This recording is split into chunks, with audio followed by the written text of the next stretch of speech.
Yeah. Good afternoon, Pep. Nice to see you. I'll turn my camera on. That would help. Um, Sorry about that. I wonder if there's any positive updates on the likes of Nathan Ake, Laporte, and Kevin De Bruyne, and whether they might be involved tomorrow. Any chance at all, Pep? Yeah, some of them will be involved, some of them no. You will know it tomorrow. After what you did kind of in midweek with John Stones coming on when Fernandinho got injured, does John come into your thoughts as covering that position in midfield? No, no. I see John as his position center defender. So, but in some moments, or we have more problems. So at the end, yes, another alternative. But right now, I want to join with confident in central back. And we've talked about the problem not having any fans at the moment. You have 3 away games. I know lots of travelling, but does it also change the mood inside a stadium for the home team and the away team? Does it make it easier for away teams to play football without home fans there, Pep? I think for both teams. So all the managers, we want to keep being focused 90 minutes as much as possible, and the fans help to the players to be there. So that is what it is. So we have to wait a little bit longer, but I think every team, with fans or without fans, prefer to play at home than away. And a final point from me, you've had lots of success going to West Ham. I think 4 wins, 17 goals and one conceded. Did you see more character from them based on their performance against Spurs when they came from 3-0 down to make it 3-3? It's past is the past, so we have good results, but it's the past, and what we saw against Tottenham, and not just Tottenham. So now the game is still alive. Always, West Ham has incredible quality players up front in the middle, and they played really well against Tottenham. Not just the last minutes or the second half. Even with 3-0 down, they play with a lot of personality. They are not just thinking, just defending, because they have players to attack, and they are in a good form. So definitely they are in a good moment for them. Thanks very much, Pep. Good luck on your travels. Thank you. If we can go to Olivia at PLP, please. Hi, Pep. Hi. Just on the season as a whole, obviously you've spoken about how much of a crazy season it's been. Do you think this season there's more of a chance of it being the sort of most open title race ever, as in not just 2 or 3 or 4 teams in it, but perhaps 5, 6 or 7 teams? I don't know, Olivia.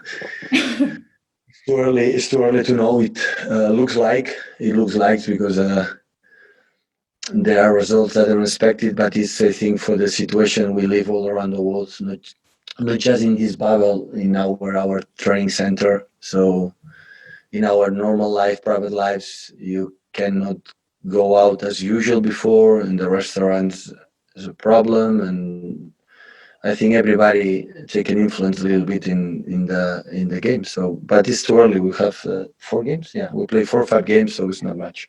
Do you think that that makes it a little bit more exciting in a way that sort of no one really knows what's going to happen? I think before I came here, or what the history speaks for itself, the Premier League is the most open league in the world. For many teams can win it. So what happened? I think the last 3 seasons with 2 teams dominated the league for a big gap. For the other ones, reaching almost 100 points 3 seasons is an exceptional situation in this league. So I think the normality will be back, I think, this season, but we'll see. And just finally, one last question. How impressed have you been with Ruben Diaz coming in and slotting in so well into your defence? How much of an impact has he had? Yeah, settle good, settle quick. He came from Lisboa, from Benfica, fully fit, and of course he needs still time to get some situations, some ideas or rhythm or process that we needed, but he's incredible, open-minded, and the personality is huge, so he served really well the games he played. Perfect, thank you. Sam, please, guys.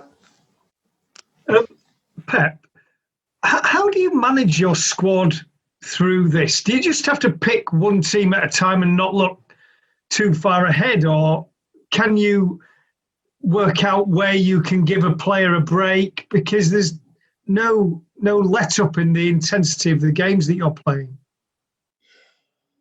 Well, I would say that all the teams playing in Europe, they have this problem, Champions League, Europa League. So the schedule is completely crazy for everyone, especially the teams that play in Europe. And my answer is I don't know. I would like to answer you, but some games or some 3-4 games in a row, maybe I decide to play with the same squad, or maybe in other ones I will make 4 or 5 changes. So it depends. Right now, today is the first day. Before the game, the previous games, the day before, I knew exactly which was my selection. Right now, today, I don't know it. So we'll play tomorrow at 12:30. So no much recovery today. The guys train really well. But this afternoon, tonight, we will decide. We will see game by game. So because you prepare something, and after they are injured, there are niggles in some players. There are players that come back. They get the form immediately. The other ones need more time. So we will see game by game. It just strikes me that there's 13 teams in the league basically who every week they have a week's rest, and 7 teams who have to play and play and play. And after a while, you might get caught out. Definitely. That's why this league always was so difficult, and everyone can lose everywhere. Because it's for this reason. So the team have 7-8 days to prepare game by game. They're having a huge advantage for the other teams. But the other side, the teams who compete to win titles and be on top, is the way we have to live. If we cannot adjust, or we cannot accept, or we cannot handle the situation, you cannot train and be manager or play in these teams. Pep, we know that Fernandinho is going to be out for the next 4 to 6 weeks. Are you confident that you've got the quality and the leadership within the squad to cope with that? He's leading. A leader can be on the pitch and off the pitch as well. So, because we spend, except 90 minutes, we spend all together a lot of time. So he can help us in a different way. The injury stuff, but yesterday the results were a little bit more optimistic. So I think we'll be shorter than 1 month. So and don't arrive 6 weeks. So that is a good for us. Being tough, being not good is good. A lot of injuries already this season for Man City and a number of other clubs as well. And when you look at the schedule of the season, it's likely that there will be injuries throughout the season. Do you think it will be the side that copes best with injuries that will win the Premier League this year?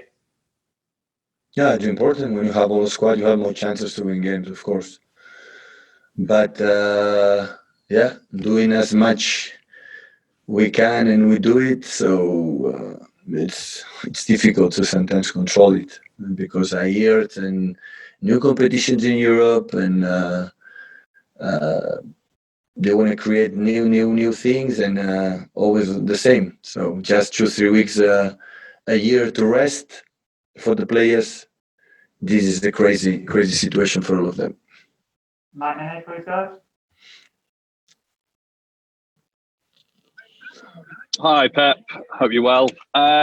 Just going back to one of the early questions about the record at the London Stadium, and the amount of goals you scored.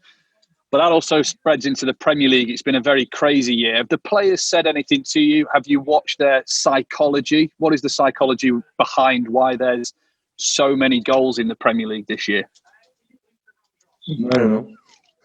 The reason why I don't know, I think the reason is a little, maybe, I don't know. So I don't know the reason why many goals. Maybe it can be for the situation, exceptional situation, that in a short time you can handle it. For a long time, maybe the players needs, the warmth from the spectators, from the normal routine and the normal life. And, maybe this is one of the reasons, or maybe not. I don't know. As you mentioned, no fans still in stadiums. You live in Manchester. Manchester's now in tier 3 of these government guidelines, so they're not going to return anytime soon here, you would imagine. Have you got a message for the people of Manchester this afternoon as they head back into tier 3? Yeah, I know. It's all around the world. Unfortunately, it's where it is. We have to adapt. With the scientists and the politicians, hopefully they have an agreement. Decision is both sides are the right thing. We have to follow the instructions. So stay safe, stay well, because the second wave from this virus is already here. And it's all around the world. It happened. So in Barcelona, for example, it's the same. No restaurants are closed. It's an incredible economic damage for all of them, for all the businesses, the small or big ones. So now it's time to resist as much as possible. Hopefully the governments can help the families, because maybe cannot go to work, and help the families to sustain their own life until, the virus is over, because it's difficult for all the families not get incomes monthly. So stay, and work and keep the families in the normal way. So hopefully the governments can help, and all the resources can focus this tonight for the NHS, for the hospitals, and for the families. Thank you, Pep. Good luck tomorrow. Thank you. Brett Caldera, please go ahead.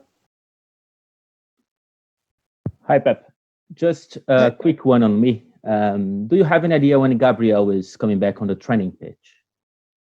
He's getting better, but it was a tough injury. What we said. Hopefully, I don't know. Still, he could not train with us. I know when he'll start, will be ready, because he's a guy who gets the form quick. But right now, I don't know. Maybe 1 week, 2 weeks more. I don't know. Thank you. No. Just the last couple before the embargo, please, guys. We've got to Paul Bayes. Hi, hello, buenas, Pep. Yeah. Hi, I just want to ask just a couple of questions. Tomorrow is El Clásico. Do you plan to watch it after your game? What time play? At 3, I think. At 3? Yep. We are flying back to Manchester. Cool.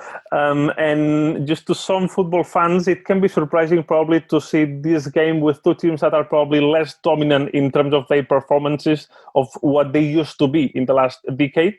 Barca arrived in the early stages of the Ronald Koeman project, and Real Madrid arrives just after two surprising defeats. Do you think that both teams still need to find themselves? How do you see the game?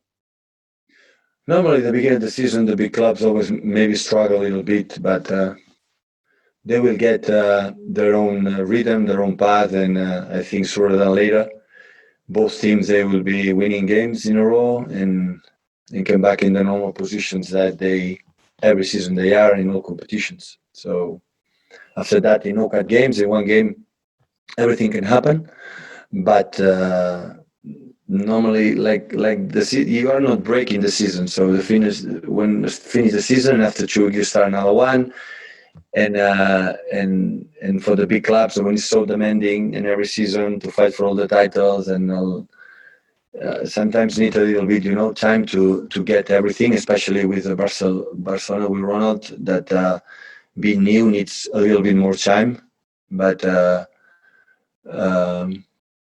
I'm pretty sure they will get it what they want. Finish on Phil Metalpop, please, guys. Hi, Pep. Just want to check that the only other injury concern is Benjamin Mendy, and obviously we're assuming that he's still out of action. He's out. He's definitely out for tomorrow, for the next days. And other than Nathan, nothing else new came from the. Tomorrow we see it.